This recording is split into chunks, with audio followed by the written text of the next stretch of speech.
Ubican esos personajes que son unos hijos de su tremenda mañana, pero sabemos que tienen una historia que les llevó a ser así. Y digo, obvio, no es que esta historia justifique sus acciones terribles, pero sabemos que aunque no nos los digan, que hay algo que les jodió muy profundamente y es mucho más fácil empatizar con ellos. No sé. Piensen en la cantidad de películas e historias que han salido para narrar las historias de los villanos. Me acuerdo, por ejemplo, muy bien de cuando salió Maléfica, cuando salió Maléfica en el cine y que de repente nos contaron la otra historia, la otra versión y yo estaba así de wow. O sea, no es de que sea una ojete así porque sí. Los personajes son complejos y tienen una razón de ser, de pensar y de actuar. Ya ni siquiera pensemos en personajes. ¿Cuántas veces no nos ha pasado que nos terminamos peleando o hemos dicho algo que sabemos que no necesariamente es lo más correcto del mundo, pero lo sabemos, hay algo que nos llevó a actuar de esa manera? No es que eso excuse nuestras metidas de pata o no metidas de pata, como ustedes lo quieran ver, pero el punto es de que hay una razón de ser detrás de esto. Pues diría que lo mismo pasa con Hera. La cruel reina del Olimpo no es la cruel, celosa y despiadada diosa solo así porque sí. Hola, yo soy Nix, soy su mito nerda de confianza y espero que estén teniendo un muy buen día, una muy buena semana, buena noche o lo que sea que estén haciendo en este momento. Espero que sea bueno, ese es el punto, espero que sea bueno lo que sea que estén haciendo ahorita. Sean bienvenidas, bellísimas personas, a otro episodio más de Relatos del Olimpo. Ya la conocemos, es la diosa del matrimonio, los partos, la familia de las mujeres en la mitología griega y tocaya del verbo ser en pasado. Hera. Ok, no, borremos eso, qué mal chiste, pretendamos de que nunca lo dije y sigamos adelante, ¿vale? Su equivalente romano es Juno, aunque los romanos la medio odian y es mucho más malvada y vengativa que como la pintan los griegos, lo cual ya es bastante difícil porque vaya que los helenos, los griegos, no se pusieron un alto al momento de describir las locuras de Hera en contra de las amantes de su esposo. Es altamente conocida como la diosa vengativa que, pues, cualquier cosa que se le atravesara de frente a su esposo, hace cuenta que ella ya les estaba lanzando espinas con los ojos. En capítulos anteriores ya hemos explorado un poquito de por qué Hera es como es y por qué tiene que actuar como actúa, pero el día de hoy, por fin, vamos a explorar todavía a mayor profundidad este asunto.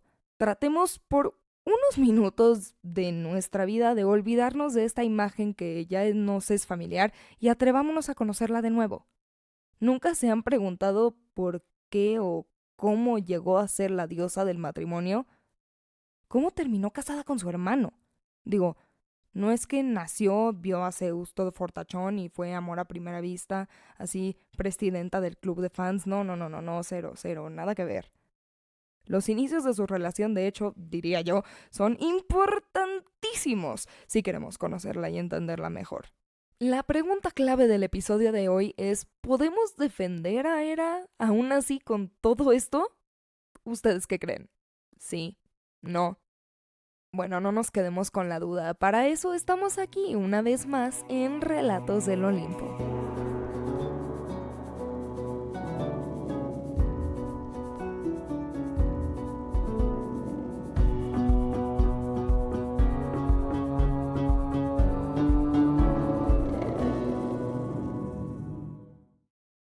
Episodio 10.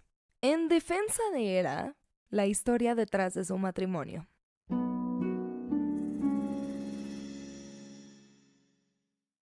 ¿Alguna vez se han imaginado la historia de Cronos y cómo se comió a sus hijos e hijas desde el otro lado, o sea, desde el lado de sus hijos e hijas? Me imagino que el principio de su vida fue bastante horroroso y confuso. Digo, imagínense recién nacer, ser devorada por quién sabe qué. Es más, o sea, naces, ves una luz que de repente te está dejando ciega y no sabes qué está pasando y de repente otra vez, ¡pum! Silencio. Oscuridad, pura y absoluta. No hay nada a tu alrededor. Y podríamos decir que, bueno, si estamos hablando de Hera, a Hera ya le fue un poquito mejor porque para cuando ella llegó a esta cueva de oscuridad ya habían otras dos voces que tampoco sabían muy bien qué es lo que estaba pasando, pero al menos tenía con quién platicar. Aunque bueno, sí, pensándolo bien, tal vez no estaban tan confundidas porque tampoco conocían algo diferente. Eso a lo mejor era su concepto de nacer, tal vez pues nacer era ver la luz y luego la oscuridad, no sé, no importa. El punto es de que eso fue la vida de Hera en un principio. Nada. Al igual que sus hermanas, Hestia y Demeter, Hera había sido tragada por su padre Cronos recién nacer. Me gustaría pensar que fue un hermoso momento de unión entre las hermanas y los dos hermanos que iban a llegar después, pero muy probablemente nada más lo único que les logró unir fue el trauma de haber sido tragadas por su padre porque, pues porque sí, o sea, ¿necesito explicarlo? Yo creo que no, yo creo que todos entendemos muy bien por qué de repente te traumaría que te trague tu papá. Y tal vez el estómago de Cronos se volvió un centro comunitario de tragados por su padre anónimos. Tal vez, no sé, tal vez para cuando iba a llegar el sexto invitado, también ya esta reunión en el estómago de Cronos, estaban preparando una fiesta de bienvenida o tal vez ya estaban bastante aburridos y necesitaban alguna otra deidad para platicar y para que les cuente que qué onda, si el proceso seguía siendo el mismo, yo qué sé, pero no. De repente, en vez de que llegue una sexta deidad, llegó a la cuevita una piedra, un objeto inanimado que no les entretuvo de nada, y un tiempo después estaban regresando por el mismo camino por el que habían llegado. Hera había llegado a la Tierra junto a sus hermanas y hermanos después de que Rea, su madre, lograra engañar a su hermano esposo Cronos a comerse una piedra con un pañal en vez de comerse a su sexto hijo. Este creció grande y fuerte porque tomaba mucho Chocomilk y regresó en modo incógnito con una poción que luego le sirvió a su padre e hizo que vomitara a sus hijos. Yo afirmo, si hay una cosa que podría llegar a traumarles más que ser tragados, es probablemente ser vomitados. Porque la acción de vomitar ya de por sí es bastante desagradable. Suena desagradable y es desagradable. Pero me imagino que ser vomitado es mucho peor. Mucho, mucho peor. De verdad, si ser tragados no les traumó lo suficiente, seguramente ser vomitados sí. Y eso los dejó marcado por el resto de su vida, porque qué perro asco. Guácala. Guácala. Pero sí, regresando al mito, así empezó la hermosa vida de Hera. Hera nació así supuestamente en la isla de Samos o Argos. ¿Dónde estaban antes? No tengo ni idea, pero se dice que nació, o mejor dicho, emergió después del incidente con Cronos ahí, que también, bueno, curiosamente, también fueron sus centros de culto más importantes en la antigua Grecia. Después fue acogida por la titánide Tetis, esposa de Océano, quien la crió en los confines de la tierra junto a sus nodrizas, Euboea, Próxima y Acraya. De mientras, Zeus estaba luchando con su padre para usurparle trono y todo ese rollo. Mas Hera, a su vez, crecía tranquila en su propio plan, sin que nadie le estuviera molestando, a una muy bella, si no es que la más hermosa de las doncellas.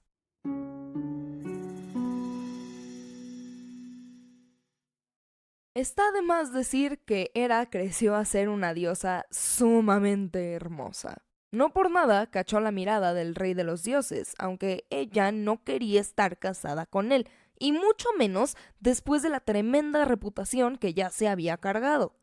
Para este punto, Zeus ya se había al menos involucrado con Metis, Temis, Eurínome, su propia hermana Deméter, Mnemosine y Leto. Y no es que estuviera mal que Zeus estuviera disfrutando la vida y poblando el nuevo mundo, pero el problema acá es que así muy fiel no parecía ser el señor Zeus. Y Hera quería un matrimonio serio y sin dramas, por lo que Zeus no parecía ser la mejor opción. Además de que ya comenzaba a demostrar características pues problemáticas y un poco violentas, por decirlo menos, cuando las cosas no salían o no iban como él quería. Se dice que Zeus trató de cortejarla varias veces sabiendo que ella era la de verdad, con quien realmente estaba destinado a estar. Se lo dijo ya, esta es la última, es la vencida, estaba vuelto loco por ella, pero era de plano, tenía así un sentido, un sexto sentido, un spidey sense que le decía que no le latía el plan.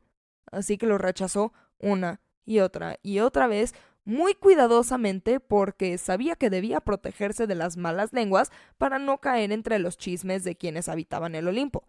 Si de repente se empezaba a decir que ella había caído rendida ante los pies de su hermano, quedaría completamente arruinada. Un día, me imagino aburrida de la rutina, se fue hasta las montañas. Fue caminando ya con sus icónicas sandalias doradas entre la flora que la rodeaba hasta llegar a un lugar en el que pudo por fin reposar y descansar. Se sentó disfrutando de la brisa y escuchando a los pajarillos que la acompañaban cantar cuando de repente un pequeño cuco se acercó a ella. Veía cómo la observaba y ella lo observaba de regreso, como si estuvieran teniendo una conversación entera sin palabras. De repente, el pequeño cuco voló hacia el busto de Hera buscando un poco de calor. A ella le pareció bastante tierno este acto y permitió que reposara ahí por un rato. Hasta comenzó a considerar quedárselo. Quería una mascotita y el cuco estaba muy tierno, entonces ¿por qué no quedárselo? Sin embargo, en ese momento, el tierno y pequeño pajarillo se transformó en una deidad. Se transformó en Zeus. Ahí supuestamente la sedujo, aunque me atrevería a decir que esta palabra en este contexto, no tiene nada que ver con seducción y más que nada con una violación, pero no sabemos. Lo que sí sabemos es que era avergonzada de la situación en la que se encontraba, con literalmente su hermano en su pecho, aceptó casarse con él, pues su calidad de doncella y virginidad ya se habían visto comprometidas. Sabía que si no accedía a casarse con él, su reputación se iba a ir al tártaro, por no decir otras palabras. Así se convirtió en la esposa de Zeus. Se convirtió en la diosa del matrimonio. ¡Yay!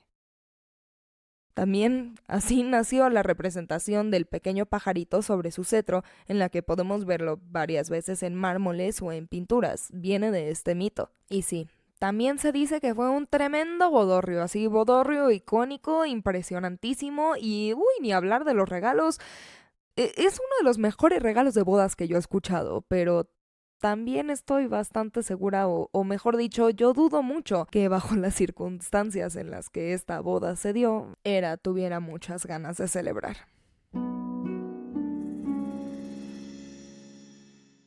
Hola y sean bienvenidos, bienvenidas a La Pausa de Pandora, en espacio dedicado a sus preguntas y a mi mejor intento de respuestas.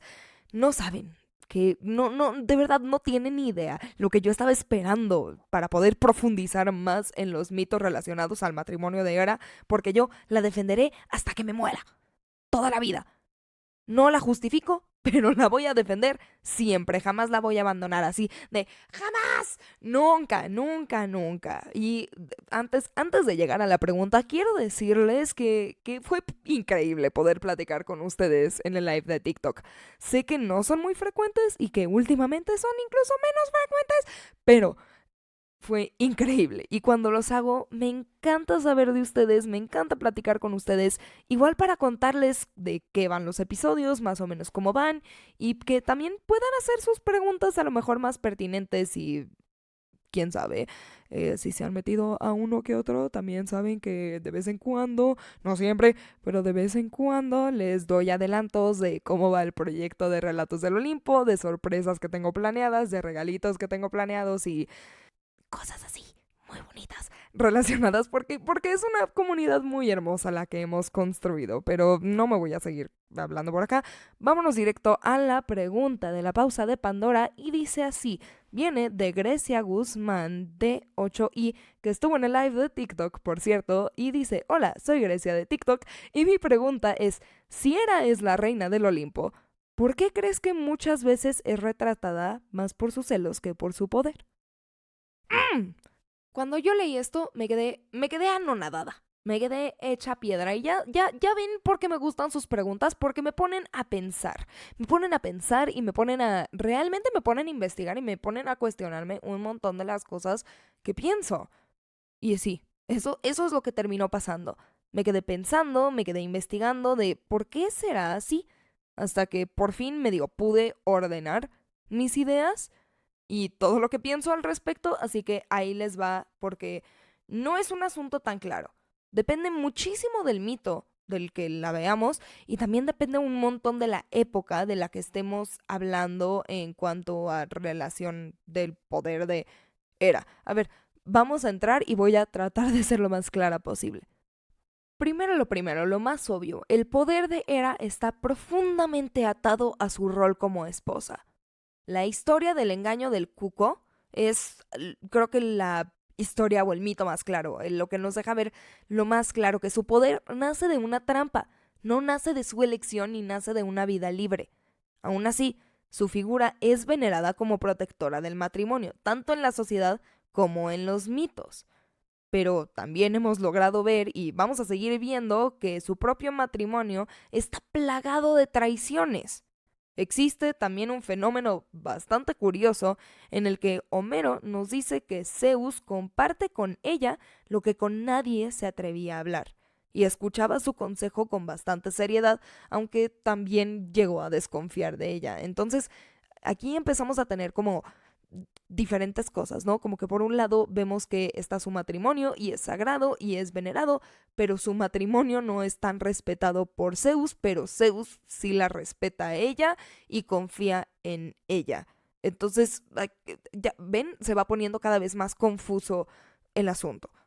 Según Homero también, después de su matrimonio, fue tratada con el mismo respeto que Zeus por el resto de las deidades. Homero no habla de cuestiones de poder como tal, no habla de poderío ni nada de eso. Esa idea de Hera como una diosa suprema y ricachona y así bien fortachona viene de hecho bastantes años después, no al momento de ni siquiera de la Ilíada o de la Odisea. Entonces por eso les digo que depende mucho también de la época en la que estemos hablando del poderío de Hera.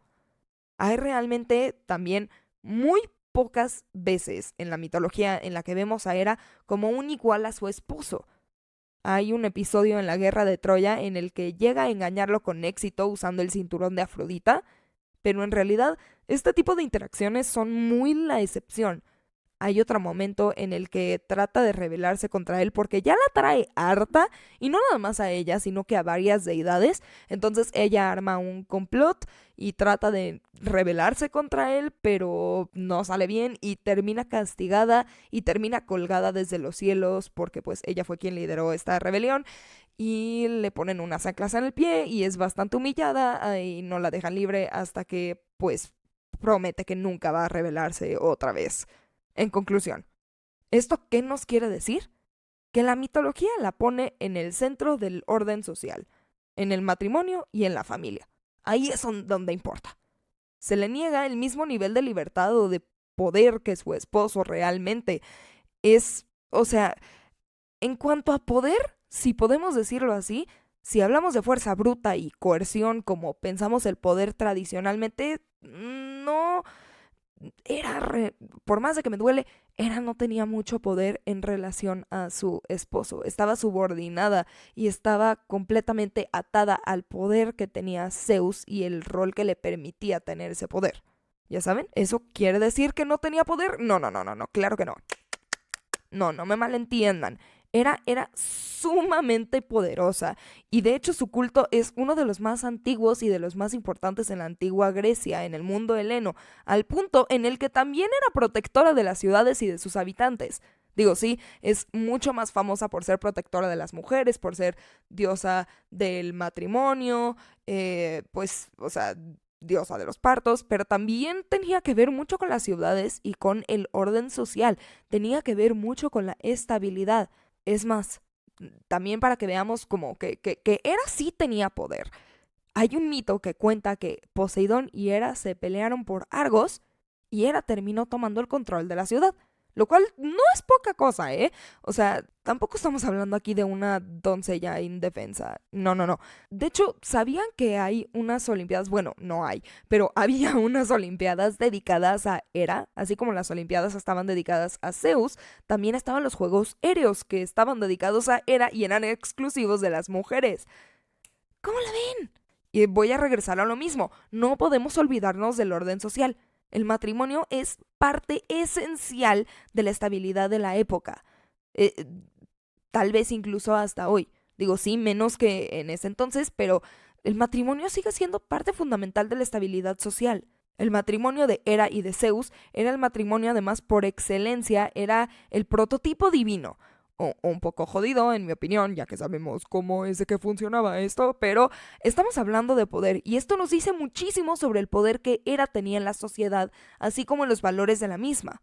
Repito, no por nada su culto era uno de los más antiguos y de los más grandes. Habían festivales enormes dedicados a su mismo matrimonio, pero ese también es el problema, que la mayoría, si no todo su poder, era en relación a el matrimonio. Y en cuanto su dominio es quebrantado una y otra y otra y otra y otra y otra y otra y otra y otra y otra y otra y otra vez, pues sí. Hera tiene que reaccionar porque si no se le está destripando de toda importancia y además el orden social, ya no de la mitología, pero nosotros, nuestro mundo terrenal, entra en crisis. Tenemos que recordar además que los mitos que llegaron hasta nosotros y los que más circularon, por ejemplo los de Homero y las tragedias, vienen desde una visión masculina. Los poetas son hombres, ¿no? Entonces, los relatos que tenemos, los que dominaron, eran los relatos en los que Zeus puede desear y actuar libremente sin consecuencia alguna, y Hera, en cambio, reacciona y es castigada por reaccionar. Tal vez si tuviéramos narrativas distintas, tal vez si supiéramos cómo es de que las mujeres hablaban de Hera en su época, a lo mejor y hablaban igual o a lo mejor y hablaban distinto, no lo sabemos. El punto es de que no tenemos estas narrativas. Tal vez podríamos entender un poquito más fácil que estos celos por los que es tan conocida no son personales, sino que son expresiones de impotencia frente a un orden social en el que no tiene nada de control.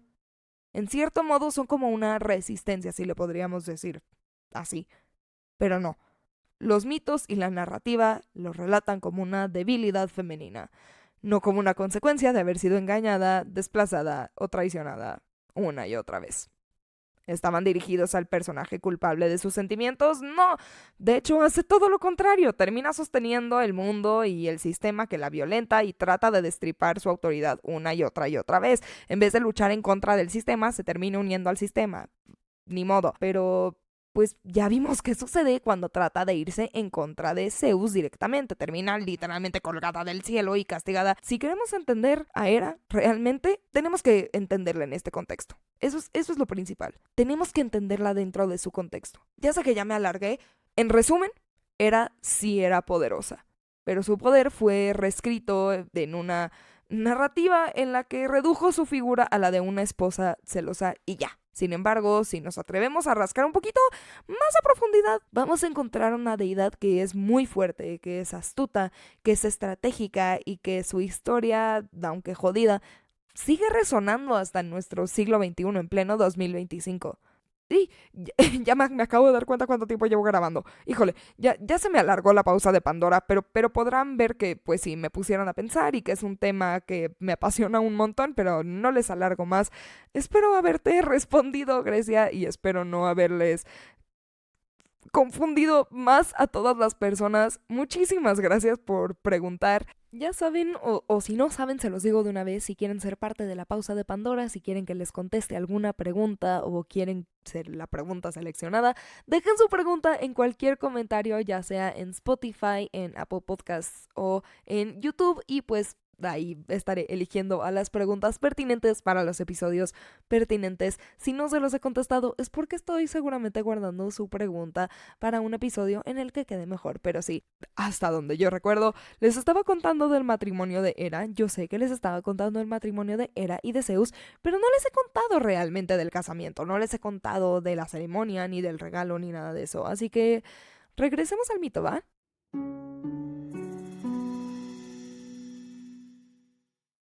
Ay, sí. Después de que Zeus hiciera su numerito como el cuco indefenso y se le colara a Hera por la tangente emocional y finalmente terminara aprovechándose de su situación vulnerable, la cosa no quedó en un simple «ay, bueno, está bien». Jijijijijiji. No, no, ni más. Hera no era ninguna ilusa. Y si bien iba a atarse con alguien, con la red flag andante del Olimpo, al menos iba a sacarle algo de provecho. Y vaya que le sacó provecho porque tremendo regalo que le cayó de bodas de parte de la abuela. Como regalo de bodas, Gea, la tierra, le ofreció el jardín de las manzanas doradas, el jardín de las Hespérides, una joya botánica divina que sería resguardada por las Hespérides mismas y por un dragón serpiente inmortal. Así, sus manos estaban ahora con al menos una propiedad celestial por si acaso su marido regresaba y deseaba ser infiel, que, spoiler, lo hizo y lo hizo bastantes veces. En cuanto al evento en sí, tenemos que viajar hacia Creta.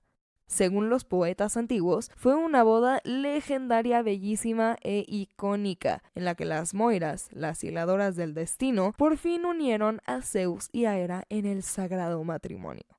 La lista de invitados incluía a todas las deidades y seres celestiales y hasta los animales. Hermes se supone que fue invitándoles uno por uno, y todas asistieron, bueno, todas, excepto una ninfa llamada Quelone.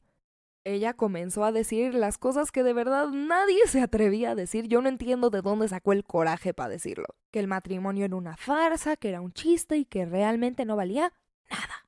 Resultado: Hermes la terminó tirando junto a su casa al río y la convirtió en una tortuga. Por eso la tortuga viaja con su casa. Literalmente. Así nació la tortuga que hasta el día de hoy se llama Quelone. Es una especie de tortuga y lleva su nombre hasta nuestros días.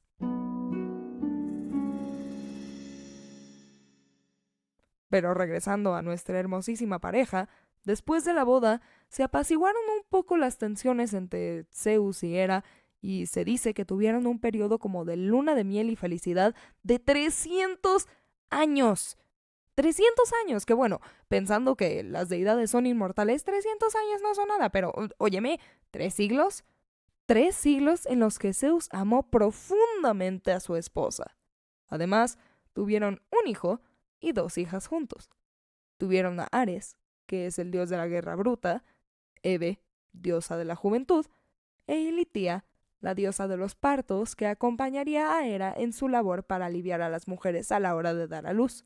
Aunque también, curiosamente, y no sé cómo carambas, Hera se iba a bañar cada año en el manantial de Canatos y mediante algún ritual ahí medio sagrado recuperaba su virginidad. ¿Cómo le hacía? No sé. No sé, no me preguntan a mí, no tengo ni idea, yo solo estoy repitiendo lo que nos dice Pausanias. Tal vez es una virginidad simbólica y no física. Maybe. Aunque la virginidad es simbólica y es construida socialmente, no sé, a lo mejor y reconstruía su himen, si es que tenía himen. ¿Las deidades tienen himen? No sé, es una diosa. No conozco la anatomía de las diosas, no conozco la anatomía de las deidades. Muy confundida estoy, muy confundida quedé. Olvídense del ojo cuadrado. Yo, después de leer esto, me quedé con el ojo triangular, me quedé con el ojo hexagonal, dodecaédrico o como sea que se diga. No sé cómo funciona el hecho de recuperar tu virginidad después de un baño una vez al año. No lo sé. Yo de por sí ya les había contado que el concepto de la virginidad en sí se me hace medio y medio patriarcal y, bueno, no medio, muy patriarcal y bleh. Pero el punto, lo importante de todo esto, además de que me voló la cabeza, es que regresaba a ser virgen año con año. Incluso después de que las cosas empezaron a poner un poco turbias, porque cuando acabaron estos 300 años, que, bueno, no es de que había un deadline de que se iban a acabar los 300 años, pero llegaron los 300 años y los ojos saltones de Zeus regresaron a nuestra hermosísima película, si se le puede llamar así. Los ojitos amorosos de Zeus hacia Hera se fueron desvaneciendo. Zeus comenzó a recordar sus gloriosas épocas de fuckboy y pues ya saben hacia dónde fue. Ninguna mujer estaba fuera de su alcance, e incluso llegó a tener un amorío con un hombre. Comenzó a tener bastantes amoríos, si es que les podemos llamar amoríos, porque en realidad muchos fueron abusos, desde diosas, ninfas, mortales. Zeus veía algo o alguien que se movía, le gustaba y se las arreglaba para ir detrás de su objetivo sin importar siquiera si la otra persona quería o no. Repitan conmigo, ya se la saben. El consentimiento le valía cola. ¡Viva la mitología! Entre sus engaños más famosos se encuentran, y solo por nombrar algunos, Io, a quien transformó en vaca para tratar de que Hera no la descubriera; Alcmena, que es la madre de Heracles; Perséfone, su hija; Europa, a quien engañó en forma de toro; Eco, quien terminó siendo eso, literal así nació el sonido del eco; Semele, la madre de Dioniso; Ganimedes, la constelación de Acuario; Danae, a quien violó en forma de lluvia dorada, literalmente una lluvia dorada, y un montón más. En fin, de ahí salieron los celos de Hera. Por si se preguntaban de dónde caramba salieron de ahí. Poco a poco fueron creciendo al darse cuenta que su propio esposo no respetaba su matrimonio ni su dominio. Después de ver cómo había sido engañada a aceptar un matrimonio que ella no quería ni nunca quiso, y cuando por fin estaba feliz, cuando por fin comenzó a aceptar que las cosas tal vez no estaban tan mal como las había imaginado en un principio, se dio cuenta que sí, que su sexto sentido había estado en lo correcto.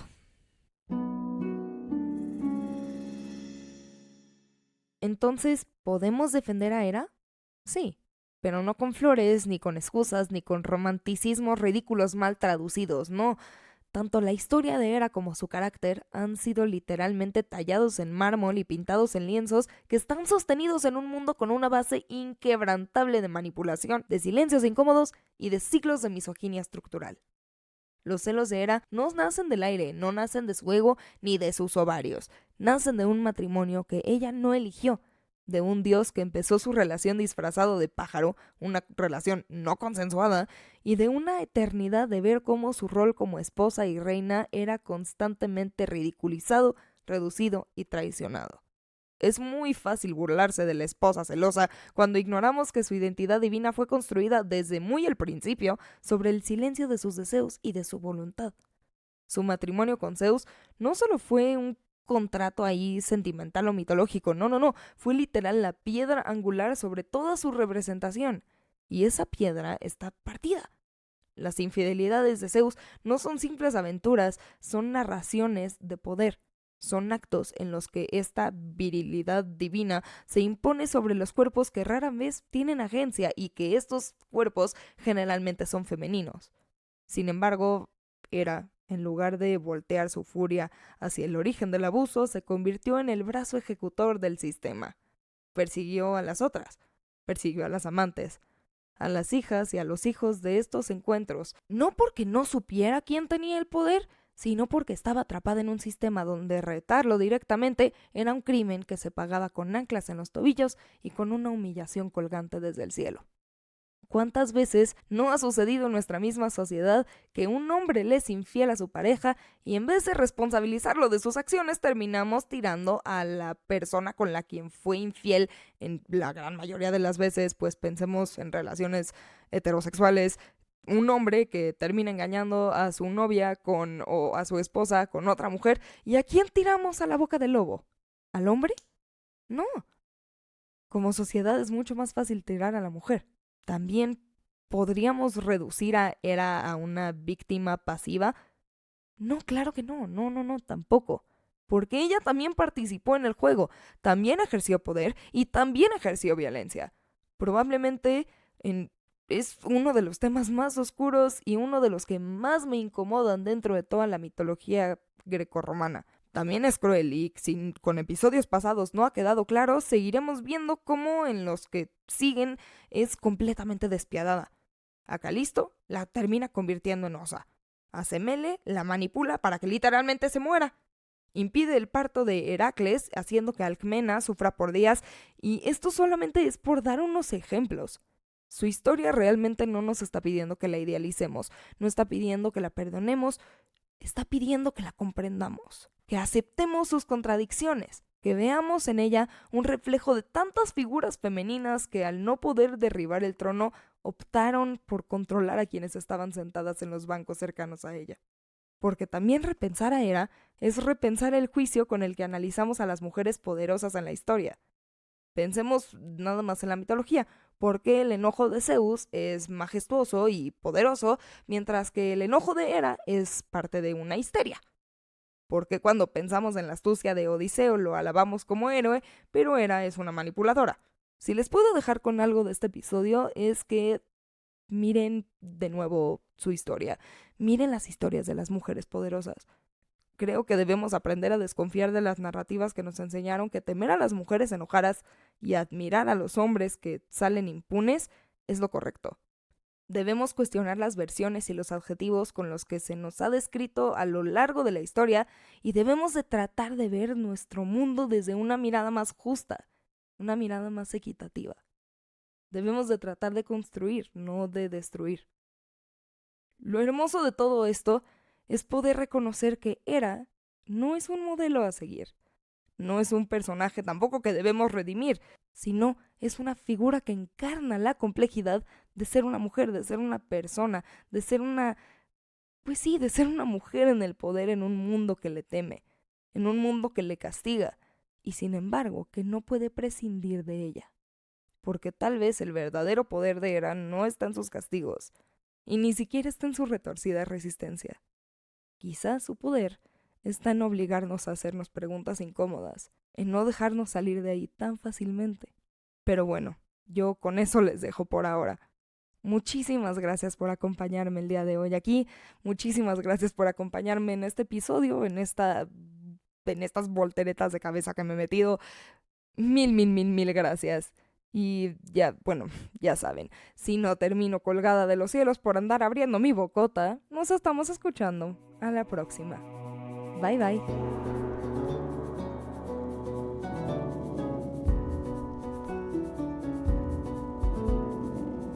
Muchas gracias por escuchar este episodio de Relatos del Olimpo. El siguiente episodio saldrá el 9 de mayo después de que haya presentado mi tesina.